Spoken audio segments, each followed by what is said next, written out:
ईद करीब आते ही जहां बाजारों में खरीदारी अरूज पर है, वहीं दर्जियों की दुकानों पर भी काम जोरों शोर से जारी है।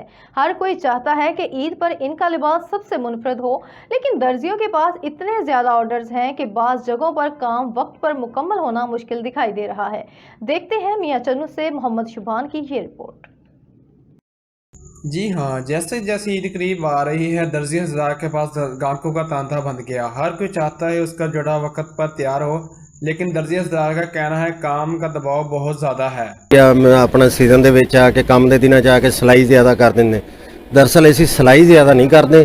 ਸਿਲਾਈ ਸਾਡੀ ਜੋ ਰੇਟ ਹੁੰਦੇ ਆ, ਜੋ ਸਾਨੂੰ ਪੂਰੀ ਮੁਨਾਸਬ ਹੁੰਦੀ ਅਸੀਂ ਉਹੀ ਲੈਨੇ ਆ।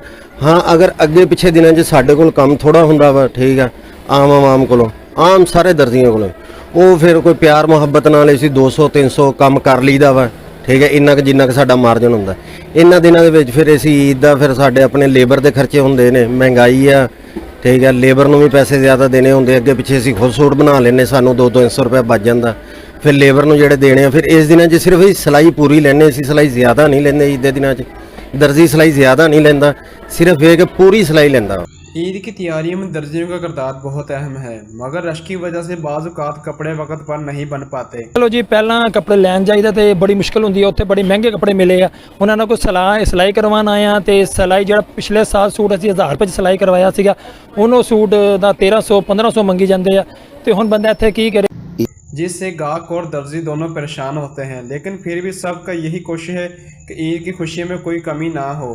कैमरामैन मोहम्मद असगर के साथ मोहम्मद शुभान, न्यूज़ लाइव, मियां चन्नू।